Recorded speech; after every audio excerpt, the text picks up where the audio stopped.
Монгол банкны төлбөр тооцооны газрын захирал Анар бидэнтэй ярилцахаар студиуд урилгын хүлээн авч ирсэн байна. Сайн байна уу та? Сайн байна. За тэгэхээр хамгийн гол хийгдэж байгаа яригдж байгаа ажил гэхээр T-картыг EMV чиптэй болгож байна. Энэ ажлыг хийгээд хэлсэн байна. Mastercard International-тэй хамтрахаар болсон байна. Тэгэхээр энэ яг хэрэглэгч талаас энгийн хэрэглэгчдийн хувьд яг ямар шинэ боломжууд нэгж гэсэн үг вэ? За 2019 оны эхний хагас жилийн байдлаар бол Монгол улсад нийт 3.6 сая ширхэг карт одоо хэрэглээнд байна. Үүний 2.7 сая ширхэг буюу Төв банкнаас гаргадаг T-карт байгаа. Энэ T-картыг бол одоо чип EMV, NFC стандартыг шилжүүлэх ажлыг бол одоо эхлүүлэхээр бид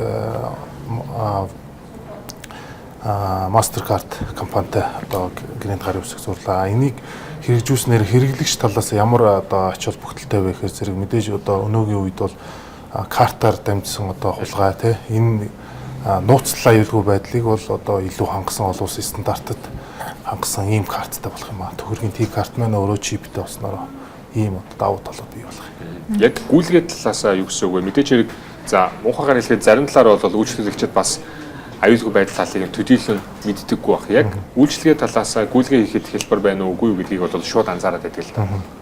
За яг хөө гүйлгээний хувьд болохоор зэрэг мэдээж урд нь бол ажилддаг байсан одоо магистрат буюу одоо соронзон оронтой карттай бол ажилт төстэй.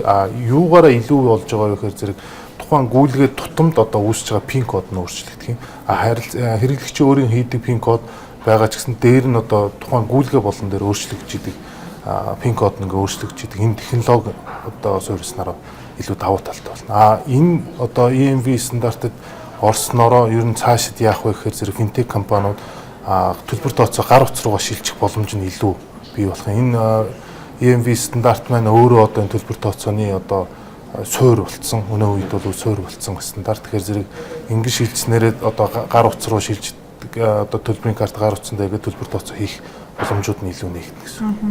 Тэгэхээр 20 оны үндэсний төлбөрийн системийн нэгдсэн зохицуултыг бий болгох төлбөрийн системийг финтек компаниудтай холбоотой эргэцэн зохицуултыг шинжлэх энэ зорилтыг бол Монгол банкны мөнгөний болгон үндсэн чиглэлийн төсөл тусгаад байгаа шүү дээ. Энэ хүрээнд ер нь ямар ажил хийх вэ? За ер нь бол яг хуу үндсэн оны үндсэн чиглэлд бол тусгасан байгаа. Ер нь бол 17 оны 5 сараас одоо үндэсний төлбөрийн системийн тухай хууль батлагдаад 18 оны 1 сараас хэрэгжиж эхэлсэн. Энэ хууль маань хэрэгжсэнтэй холбоотойгоор бол өмнө нь дан ганц одоо банкуд энэ төлбөрийн системд оролцдог байсан бол эсвэргээрээ банк бус мөн одоо финтек компани технологи дээр зөвлөсөн финтек компаниуд төлбөрийн системд оролцож одоо энэ харилцагчийн төлбөр тооцоог гүйцэтгэх боломжтой болж байгаа. Тэгэхээр мэдээж Төв банкны зүгээс бол Азийн хөгжлийн банктай гэрээ байгуулаад төлбөрийн системийн шинжилэлт төслийг бол хэрэгжүүлээд 16 оноос идэвхтэй ингээд хэрэгжүүлээд явж байгаа. Энэ ажлын хүрээнд бол төлбөр тооцооны одоо дэд үтц систем програм хангамжийг бүрэн шинжилж одоо олон улсын стандартад нийцсэн байдлаар шинжилж байгаа. Энэ ажилтай маань бас эх оны одоо мөнгөний бодлогот оруулсан одоо үндсэн чиглэл маань оруулсан ажлуудтай ерөнхийдөө одоо хамт ингээд нийцэж явах боломжтой. Илүү энэ финтекийг оруулж ирсэн финтек компаниудыг оруулж ирснээр төлбөр тооцоог илүү амар хэлбэр дээрээс нь нууцлал аюулгүй байдал нь илүү олон улсын стандартад нийцсэн болохоор төлөвлөж ажиллаж байгаа. За одоогийн байдлаар цахим мөнгө гаргах хүсэлтэй өгсөн ер нь хичнээн компанигаа бол тэдгээр компаниудын одоо хүсэлтийг шийдэхэд ер нь ямар асуудал тулгарч байна? За манай газрын хувьд болохоор цахим мөнгөний одоо анхны зөвшөөрлийг Mobi Finance өнгөрсөн оны одоо 10 сар жилийн өмнө өгсөн. Түүнээс хойш бол яг одоогийн байдлаар бол компаниудын нэрийг бол хэлэхэд бол жоохон эрт байгаа. Ер нь бол 5-6 Монголын яг өнөөдрийн хувьд бол ингээд бизнес үйл ажиллагаагаа явуулж байгаа 5-6 компани цахим мөнгө авах хүсэлтэд ирүүлсэн байна. Хүндрлийн хувьд бол одоо ийм байдлаар бол яг хуультай нийцүүлэх ажлууд байна. Мэдээж шинээр зөвшөөрөл өгнө. Энэ шинэ хэрэглээнд оруулж байгаа учраас бас техникийн талын одоо шалгуур үзүүлэлтүүд байна. Манай талаас тавих мөн журам заавар тэгээд хамгийн гол нь харилцагчийг одоо эрсдэлгүй байх талаас ер нь ямар зохицуултууд байх вэ? Хуулинд маань маш тодорхой орцсон байгаа. Цахим мөнгө гаргаж байгаа байгууллага маань цахим мөнгө маань өөрөө нэгийг харьцах нэг төгрөгтэй адил ханжтай байна. Мөнгөн хөрөнгөөр баталгаажсан байх хэвээр. Дансанд одоо жишээ нь зах зээл дээр 100 төгрөг гаргалаа гэхэд яг 100 төгрөгтэй хэмжээний адилхан хэмжээний одоо мөнгө төгрөгийг банкны дансан дээр одоо цар зах хэлбэрээр хоолт хийн гэсэн. Таныг бас мэдж байгаа болов уу гэж би бодож байна. Сүүлийн нэг жил гарангийн хугацаанд ер нь токен гэж айгүй их яригдах боллоо.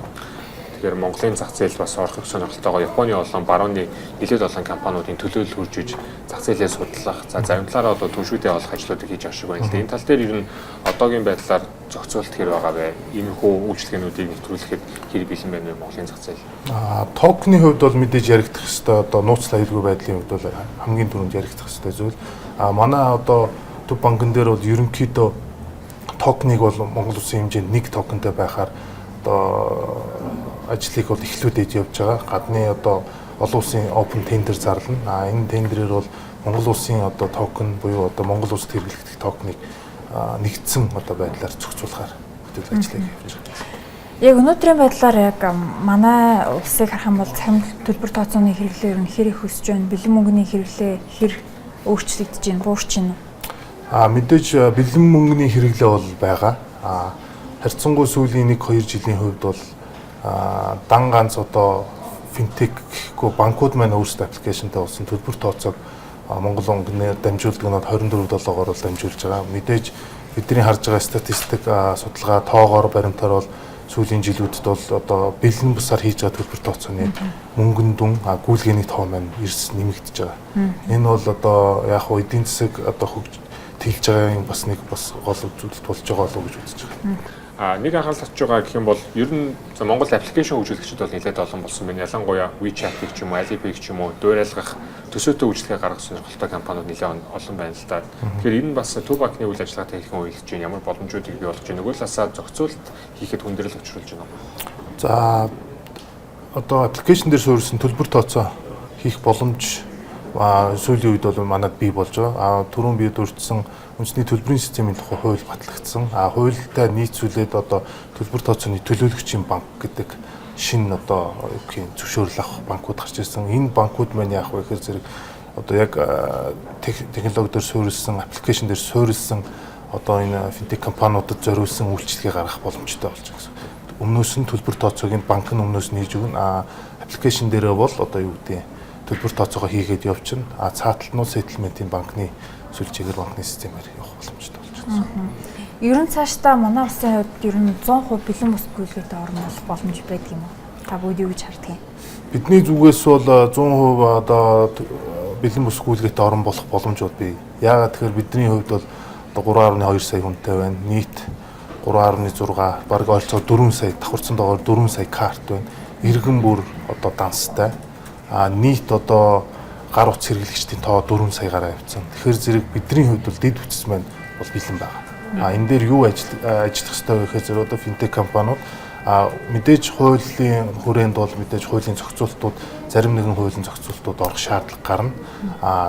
Дээрээс нь бол одоо финтек компаниуд энэ технологи дээр суурилсан компаниуд нь илүү энэ рүү ороо явах юм бол бэлэн бус төлбөр тооцоогоор одоо бүх зүйлийг бэлэн бусаар хийх боломжтой болох нөхцөл бол байгаа. Дэд бүтцийн хувьд бол байгаа гэж үзэж байна. Түрүүний асуултаа эргээд жоохон лавшруулаад асуухад цахим мөнгө гаргах хүсэлтэй өгсөн компаниудын асуудлууд хилцэгдээд яригдаа явж байгаа гэж тодорхой хугацаа зааж байна уу та?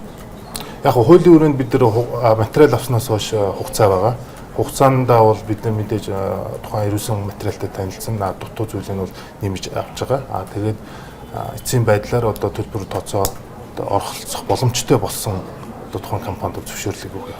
Эх 20 онд бол ер нь төв банкны зүгээс бас sandbox regulation буюу одоо sandbox-д компаниудыг оруулад тэгээд энэ компаниуд маань цаашдаа энэ төлбөр тооцоонд оролцож явах боломж юу вэ? Хууль эрх зүйн хувьд, журам зааврын хувьд ерөнхийдөө боломж нь юу вэ гэдэг тал дээр бол эх оноос бол бид нар sandbox ажиллуулахаар төлбөр тооцооны sandbox ажиллуулахаар зэхэд ажиллаж байгаа. За тэгэхээр бидний урилгыг хүлээн авч ярилцсанд маш их баярлалаа. За баярлалаа.